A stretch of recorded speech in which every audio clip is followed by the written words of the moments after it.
Yo, what's up mga kasindero? Magandang gabi po, magandang araw po sa inyo lahat.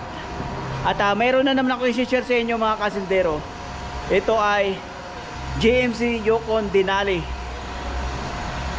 At magpapalit tayo ng dito yan nakalagay. Dito sa ilalim. Yan. Ayan mga kasindero. Magpapalit tayo ng bago.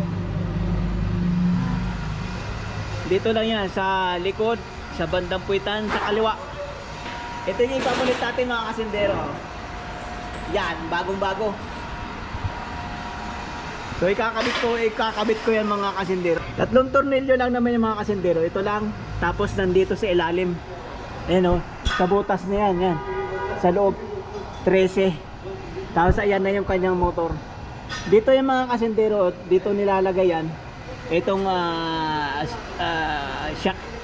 shock absorber na ito, mayroon niyang ano rin sa hangin, ayan o. Kaya air suspension. Pagka yung fluid, ano yun, hydraulic suspension, ito naman hangin lang ginagamit niya. So yan, magpapalit tayo nito mga kasindero. Saglit lang naman to. Yan lang yung sakit, ayan. Tapos ito na yung mga linya ng ano, tinanggal ko na oh. Papunta doon sa kabilang side. Tapos ito naman sa harap oh. Tapos ito naman yung sa ano. May bago rin naman tong ganito, splitter ng hangin, splitter. May bago siyang kasama.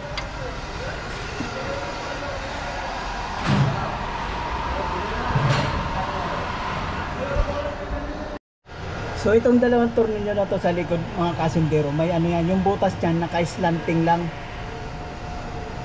Tapos pag inangat mo na yung nut na yan, bakbakin mo na yan, maano na yan, mahuhugot na yan. I-slide mo lang papunta sa likod, patras dito, mahuhugot na yan. Yan. So ganito lang yan mga kasindero, pag tanggal mo, luwagan mo lang yung nut, medyo malayo na siya. Yan, tapos sasaltikin mo lang siya ng martilyo yan. Tapos i-atras mo lang siya yan. Matatanggal lang siya. Yan. Ganun lang kabilis mga kasindero. Pagtanggal niya yan, hindi masyadong ano. Ipapakita ko sa inyo yung butas kung paano. Naka-slanting siya. Ang hirap tanggalin ng ano, itong sakit. Matigas. Kumapit na sa ano, yung mga alikabok.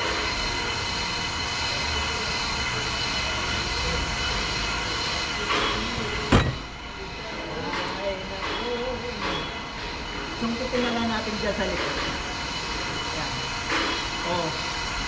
Diba, tanggal ka agad. Ito pala nakalimutan ko. Pinaka ano to, ito yung pinaka-intake ng hangin. Oh, ito na. Ito na yung luma mga kasindero.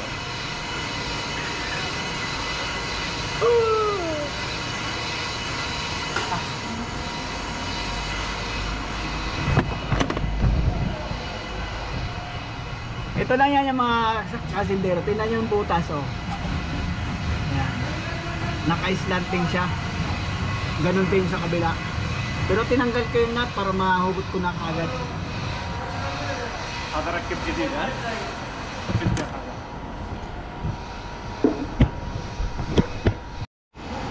Tapos ito mga kasindero, dito yung intake. May filter yan sa loob. Ayan oh. Yung kulay puti. Teka lang, hindi nyo makita. Ayan oh, yung sa loob. Kulay puti. Pinaka-filter yan para hindi pumasok ang alikabok. At doon yan nakalagay, doon yan na nakakabit ito. Naka ano lang, naka clips. Ayan o. Tatanggalin lang natin tong item na to, o tanggal na yan. At ito mga kasindero, yung mga linya ng hangin yan. Ayan o. Ayan, splitter nya P, pinaka P. Tapos ito yung kanya mga fittings. Dito yan nakalagay oh. Yan. Tapos mayroon din siya sakit. Kasi may kanya-kanyang modelo yan eh. Meron kasing ano, yung medyo lumang modelo ito. Lumang modelo na to, yung bilog itong sakit. So ang gagamitin natin itong kwadrado. Yan. Dito yung nakalagay. Diyan lang yung ilalagay mga kasindero. Yan. Tapos i-clip sumunod dito oh. Ganyan. Nakaganyan yan. Ano mo dito. Ayan oh. Nakaano yan doon. Ano mo dito. Yan. So ikakabit ko na nga ito mga kasindero. Kaya lang hindi na naman ako makakapag-video. At ikakukuha ko ng ilaw mga kasindero.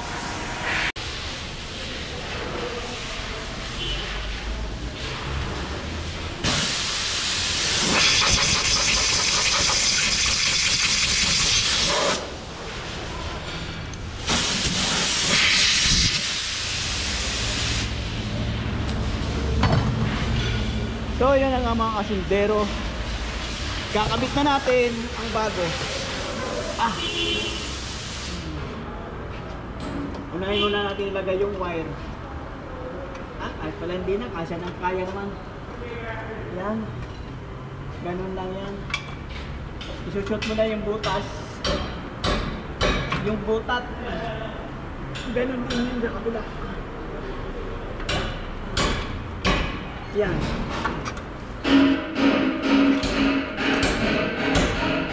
Yan na. Nakasabit na. Nakasangit na mga kasindero. Tapos higpitan na lang natin.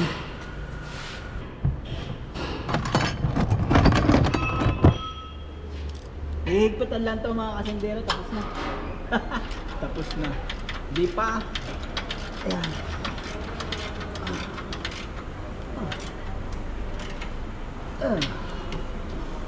Tapos yung doon sa loob, higpitan din.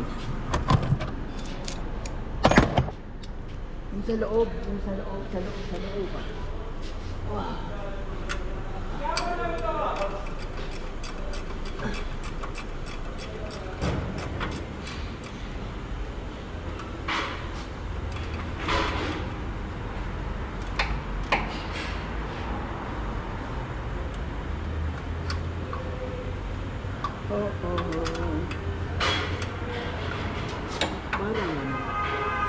Luwag pala ay.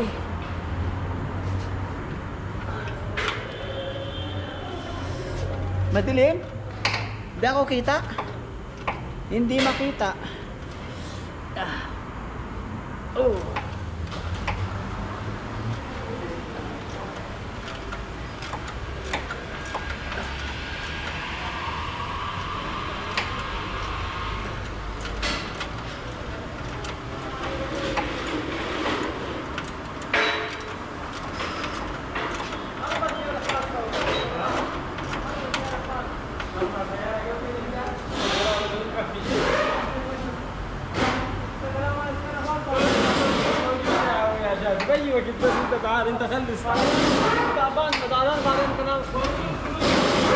Ay.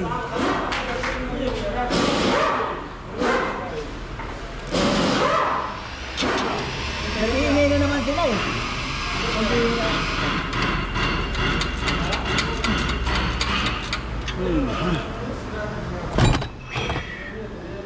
So yan na mga kasindero. Ito na lang yung kakabit natin. Ito yung sa hangin. Saka ito.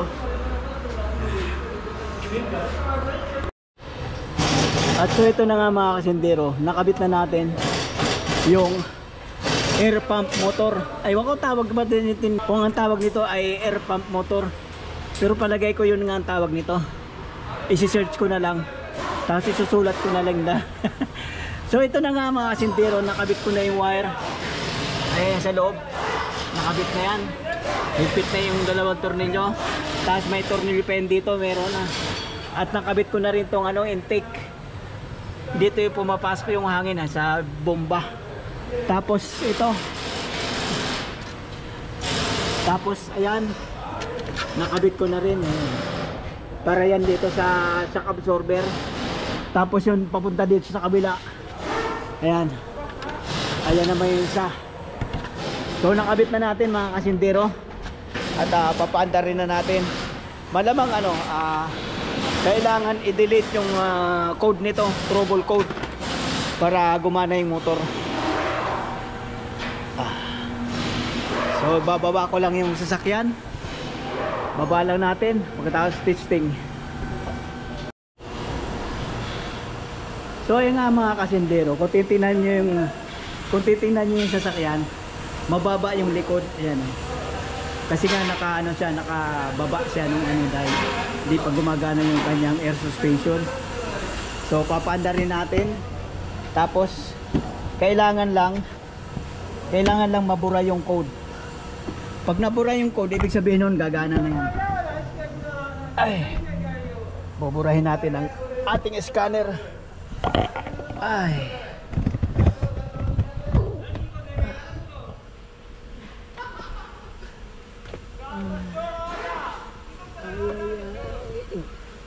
anong model nga pala ito?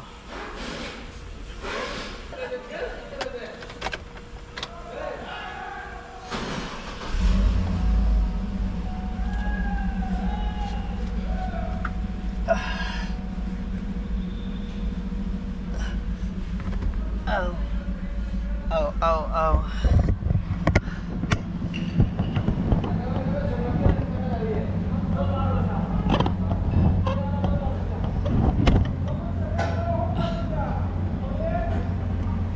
So pinantar na natin mga kasindero. Ang problema lang, Arabic na kasulat.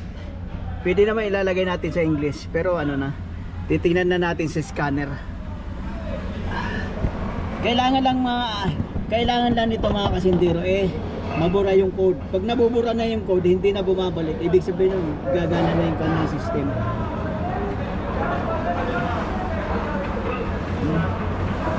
Set up ko lang itong GMC 2013 nga pala ito mga kasindero.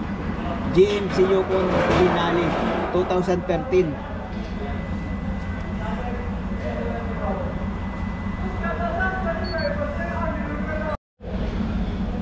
Kita ba? Hindi yata kita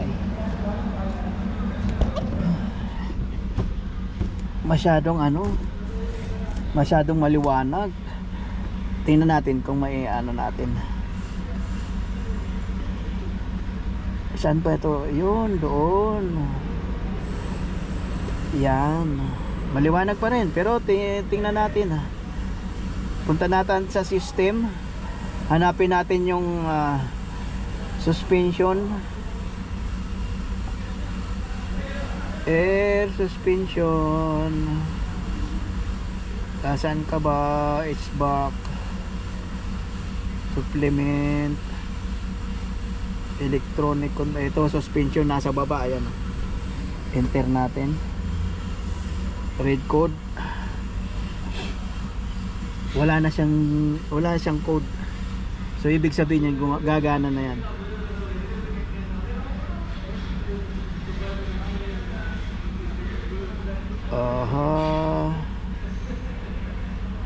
May dyan pang yung actuation test. Rear left, rear light, mayroon pang front. Pero wala na siyang code mga kasindero. Yan.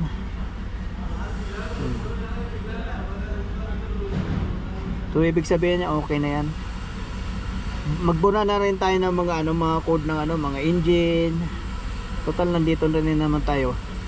Burahin na natin yung mga code ng wala naman siyang mayroon lang siyang yung airbag. At yung engine niya wala rin namang code. Ayan. Tapos ABS, transmission, tingnan natin, pero wala rin yan yung transmission kasama rin ng yan ECM, PCM, wala rin siya. Walang kauda. ABS, tingnan natin ABS. Asa na ba yun? Ito, electronic brake system, pinakababa. Yan. Uy, rear, rear right, rear left. Pero wala naman siyang ano, yan oh. Wala siyang indicating ano, warning. Burahin na rin natin. Kasi nga tinanggal siguro yung ano, yung connection sa likod nung kinabit yung shocks. Tinatanggal talaga yun. Minsan nakakalimutan nila eh na ibalik. So yun na nga mga kasindero. Ayun na, natingnan na natin suspension, clear na siya, di ba? Tingnan natin uli. Ayan oh. Oh, clear na. So wala yung airbag nga pala. Tingnan natin kung what happened to do.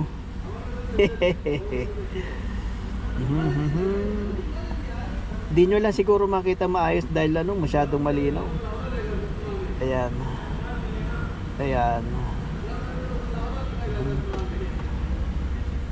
Ano ba? Oh, driver seat side airbag deployment lock, above threshold. Ganun din dito.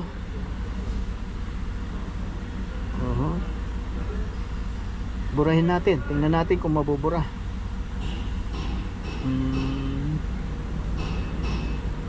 Successful daw pero hindi naman nabura. Nandun pa rin. Tingnan natin uli.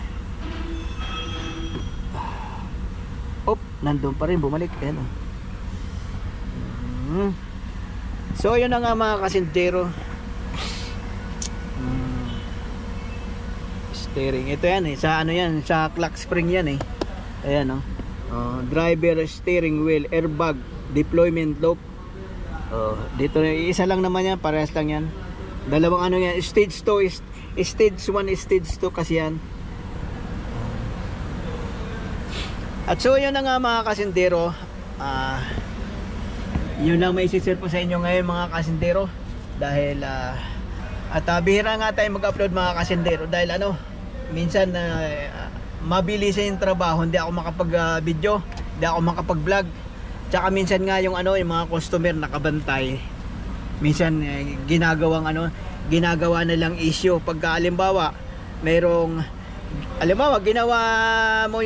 ginawa mo yung ABS, pero yung lalabas pa rin yung ano, yung steering wheel speed sensor. Steering angle speed sensor, pag lumalabas pa rin yun, ginagawa nilang issue yung pagbibideo natin. Ano naman pa kailangan yung pagbibideo natin doon sa natitirang sira, di ba? So yun na nga mga kasintero, hanggang dito na lang. At sana may natutunan din kayo. At yun nga, yung ano na yun, isi-search ko pa kung anong tawag doon, kung air pump motor ba ang tawag doon. Malamang ano yun nga, air pump motor. So yun na nga mga kasintero, hanggang dito na lang. Maraming salamat na lang sa inyong mga panonood. At shout out na lang sa inyo at sa mga silent viewer natin. Maraming salamat po sa inyong suporta. At kahit di kayo nagko-comment, walang comment, walang like, pero may mga nanonood pa rin. At magandang balita ay umuusad yung ating revenue. May sweldo na naman ako ngayong December. Yun nga lang 3 buwan bago tayo makasahod. Dahil nga yun nga medyo bababa ang ating views. Pero hindi tayo bibitaw mga kasintero. Kahit medyo nakakatamad minsan gumawa ng content. At minsan paulit-ulit. Yan. Pasensya na po kayo. At makakachamba rin tayo ng content na magugustuhan ninyo. Siguro pagka nag-for good na ako. So yun na nga mga kasintero. Maraming salamat sa inyong lahat. Shoutout na lang po sa inyong lahat. Pagpalain po nawa kayo ng Panginoon. At God bless po sa inyong lahat. Bye bye po.